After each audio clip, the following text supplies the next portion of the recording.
පන්සිය ආරම්භ කරපු පළවෙනි අවස්ථාව මේ. මෙවන් අවස්ථාවක් උදා කරගන්නට හේතුණු කාරණේ අපේ චන්ද්‍රරත්න නායක ඉත්‍රපාදයන් වහන්සේ මතක් කළා. එනම පොඩි උණපුරකයක් නැත්නම් තව දෙයක් එකතු කරන්නට ඕන. අවුරුදු 25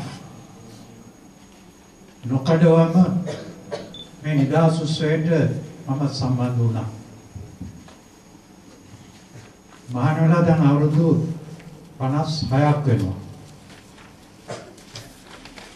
මේ කාලය තුල පළවෙනි වතාවට ගිය අවුරුද්දේ නිදහස් උත්සවයේ දානයක් කන්න වුණා. දානයක් වළඳන්න නේ දානයක් කන්න වුණා. හැම මෙහෙම කියන්නේ. ආන්දරෝ ටික අප මෙතනට පෙරට තිබ්බා. ඊළඟ කාන්තාවෝ පිරිසක් දෙමළ මුස්ලිම් ක්‍රිස්තියානි ඔක්කොටම එකට කෑම බෙදාගෙන ගියා.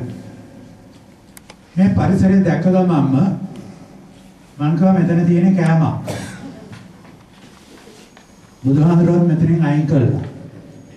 නමුත් ඒ වෙලාව වෙනකොට චන්ද්‍රරත්න නායක ඉතුරු වඩම්මන කියලා තිබෙන ධාතුන් වහන්සේලා එනිසා බුදු පූජාව තිබ්බා. පන්සිල් දුන්න බුද්ධ පූජාව තිබ්බා. අපි කෑවා. වැළඳගෙන කෑවා. විනාඩි 5ක් දීලා තිබුණා ආගම වැඩවලට. පන්සිල් දුන්න ඉතිපිසෝ භගවරහන් කියලා ත්‍රිවිධ රත්නයේ ගුණ වන්දනා කළා. සබ්බීතියෝ කිව්වා. අපිට ලැබී ඇති කාලය මෙතනින් අවසానයි. ජනාධිපතිතුමා ඇතුළු ලංකාවේ සෑම දෙනාටම යහපතක් වේවා. අපි ආගම ඉවරයි. වැඩ කටේ. එවිට 5යි දීලා තියෙනවා. ඉතින් මෙන්න මේ කරපු නින්දාවට ඒ බයින ගමන් මම සඳහන් කළා මේ නිකාට දානපතිය ඉන්න තුරු නිගණ්ඩ කියලා කියන්නේ රෙදි නැති එක. තමක විස්තර කරන්න යන්නේ නැහැ. ඉන්නතුරු මේ තානාපති කාර්යාලයට එන්නේ නැහැ කියලා දාබැස්සෙම. අපේ හාමුදුරුවෝ ඒකාබද්ධව හිටියා. ඒ නිසා යන්නේ නැහැ. වරදව වටහා ගන්නට එපා. බුදු සමනේ තියෙනවා ඒ වගේ නින්දාගෙන තනට පත්ත නිකුච්චන කර්මය කියලා එකක්. පාත්‍රය අනිත් පැත්ත වහන දානේ පිළිගන්නේ නැහැ. අපි සංඝ සම්මතියේ ඕන කෙනෙක් ඉඳලා ආපුවා අපිට ප්‍රශ්නයක් නැහැ. අපි සංඝ සම්මතියෙන් අපි යන්නේ නැහැ. ඔය තානාපතිය ඉන්න තුරු මම මේ විග්‍රහ කළේ වැරදුව වටහා ගන්නට එපා. මේ කරපු බුද්ධ ශාසනයට සිංහල ජාතියට කරපු නින්දාවටයි අපි ඒ ප්‍රතික්ෂේප කළේ අපේ වෛරය කියලා. සමාව දුන්නට ගමන්නේ අපිට. අපට සමාව දෙනවලු. බුදුහාමුදුරුවෝ. ඈ ඒක නිසා ඔය කාරණා ටික මම ඔතනින් නැතද. ඇයි මිනිස්සු ප්‍රතිඥාපත්තු කළේ? ගියක් පාසා ගමක් පාසා නගරයක් පාසා ප්‍රතිඥාපත්තු කළා රබන් ගහලා කිරිබත්තු යාගෙන කාලා ඉතිහාසයේ නොවිරු ආකාරයට ಜಾති කොටි ලෙඩ දෙමින් ඇයි අපේ මිනිස්සු ලංකාවේ ක්‍රියාත්මක කළේ? මිනිහෙක් මලම් කිරිබත් කන එක හොඳ දෙයක්ද? ඇයි මේ තරම් ශ්‍රේෂ්ඨ ජාතියක් ඒ වගේ තත්යකට වැටුනේ? 1970 ලංගම බස් එකක් පුච්චලා 75 දුරේ අප්පා පුරපති ඝාතනය කළා. ඔත්තු දෙන ද්‍රෝහීන්ට මරණ දඬුවම කියලා යාපනයේම Tamanගේ ජනතාව ලයිට් කණුවල එල්ලලා පුච්චලා වීර පළු ගස්වල එල්ලලා පුච්චලා ආරම්භ කරපු මේ ක්‍රියාවලිය අධිකට කියාගෙන යන්න මට වෙලාවක් නැහැ. ඔබට මතකයි මොනතරම් විනාශයක් ලේ පිපාසිත තත්වයක් අපේ රටේ ඇති කළාද කියලා. ලේ පිපාසිත කුරිරු යක්ෂයෙක් විදියට වැඩ කළාද කියලා. දන්නේ නැහැ කොතනින් බෝම පුපුරනවාද කියලා. මේ මෙතෙන්ටත් ඇවිල්ලා ගැහුවා. මෙතෙන්ටත් ඇවිල්ලා ගැහුවා. ලංකාව විතරක් නෙවෙයි. එතකොට එතනින් පටන් ගත්ත දේ ශ්‍රී මහා බෝධීන් වහන්සේ ළඟ භාවනා කරමින් හිටපු සුදු ඇඳගත් උපාසිකාවෝ උපාසකවරු දසසිල් මෑණියෝ ඝාතනය කළා. අනුරාධපුර බස් නැවතුම් පොලේ ඝාතනය කළා. අහිංසක මිනිස්සු දාදා මාලිකාවට බෝම්බ තියලා ඒ විනාශ කරන්න කටයුතු කළා. කොටුවේ බෝම්බ තියලා පිටකොටුවේ බෝම්බ තියලා පිළියන්දල බෝම්බ තියලා ඊළඟට අවසාන වශයෙන් දකුණේ අකුරැස්ස බෝම්බ තියලා පොඩ පිටියේ මිනිස් ඝාතනයක් මුළු රටේම කැපිතිගොල්ලාවේ ඝාතනය කරලා වැඩ කරපු ආකාරය අපට ඉතිහාසය තුල පේනවා. හැම කෙනෙක්ම බයෙන් හිටියේ. කොතනින් බෝම්බයක් පත් වේද දන්නේ නැහැ. කොයි ආකාරයකට අපේ ජීවිත අවසන් වේද දන්නේ නැහැ. මෙන්න මේ කුරිරු ත්‍රස්තවාදයක් අවසන් කරපු මොහොතේ මිනිස්සු කිරිපත් කෑවේක පුදුමයක් නෙවෙයි. මිනිස්සු රතිඤ්ඤ පත්තු කළා. ගියක් පාසා ගමක් පාසා නගරයක් මුළු රටම ඒකාලෝක ඒකට සිද්ධ කළා. ඇයි රණවිරුවෝ සිහි කරන්න අප අකමැති? රණවිරුවන් සිහි කරන්න මතක් කළාම අපේ අය මේ සංවිධාන වල අය දන්නවා කියලා කිව්වා ඒවා මේකට අයිති නෑ. අර වගේ කුරුළු ත්‍රස්තවාදයෙන් රට මුදවාගත් රණවිරුවෝ ඇයි සිහිපත් කළාම තියෙන වැරද්ද? තනිකලේ නැත ඔබ රණබිමේ කිරුවට වැඩක් නැහැ.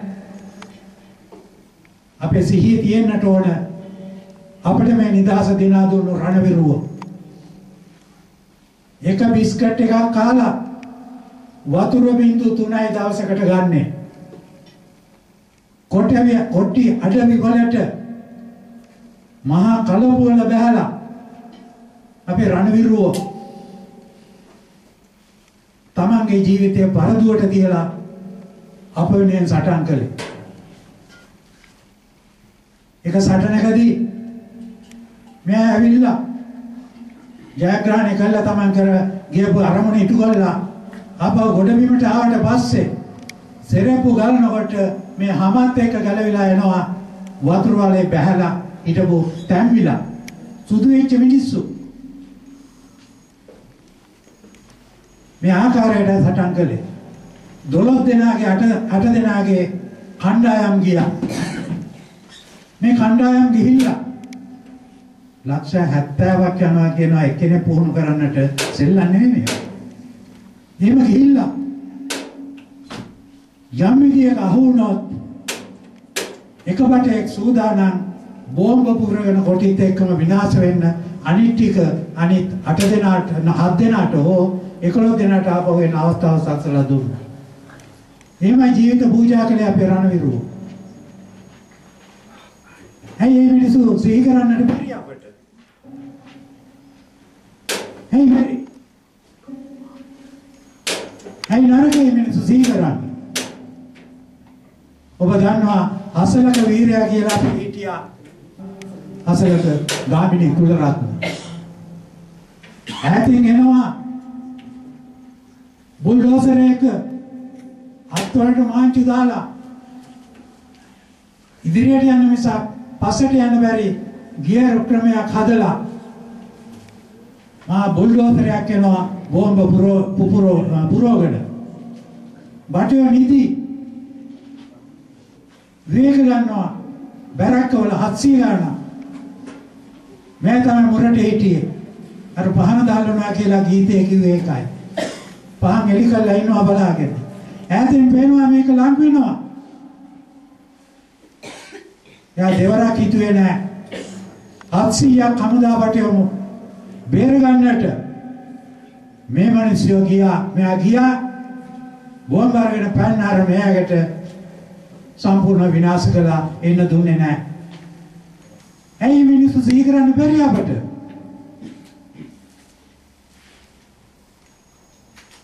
දේශද්‍රෝහියෝ එදාත් හිටියා. අදත් ඉන්න අනාගතයේත් ඇති වෙනවා මතක තියාගන්න. කාලකන්ණි කියන වචනය අපට මේ සඳහා පාවිච්චි කරන්න තියෙනවා. මෙන්න මේ ආකාරයට ඒ රණවිරුව සිහි කරන්න අපි මේ සිද්ධිය සිද්ධ කළේ. ඔව් මේ ළඟට අපේ නායකතුරු මතක් කරන අපේ ජෝර්ජ් මහත්මයා මහත්මයා තානාපති කාර්යාලයේ දහස බුද්ධාධික මැද මේ ස්ථානයේ ආවා අපි පිළිගන්නවා. වන්ද පන්න තියෙන මිනිස්සුත් අපි අතර ඉන්නවා.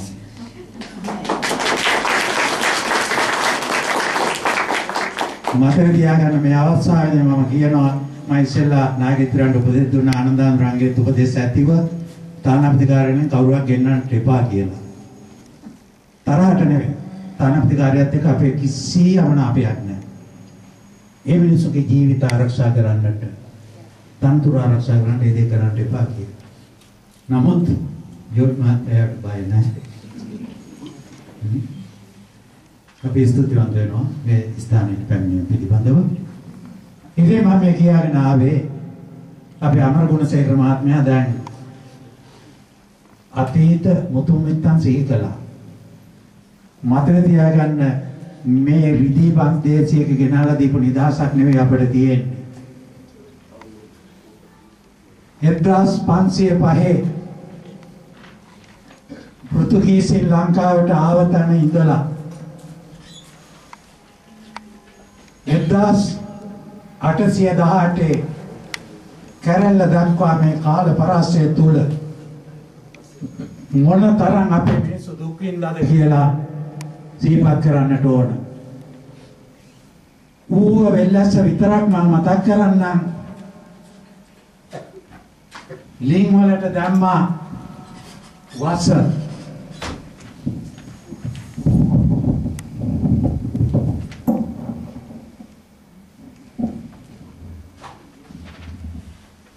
ලිං වලට වස දැම්මා. සියලුම ගස් කොළන් පළදරන කැපුවා. හැලවේලි ඔක්කොම විනාශ කළා. අවුරුදු 18ට වැඩි සියලුම පිරිමි මරලා දැම්මා. ඌව වෙලස්ස විතරක් ඒ කැරල්ලේ. එතෙන්දී අනාගත වාක්‍යයක් කළා ප්‍රකාශ කළා.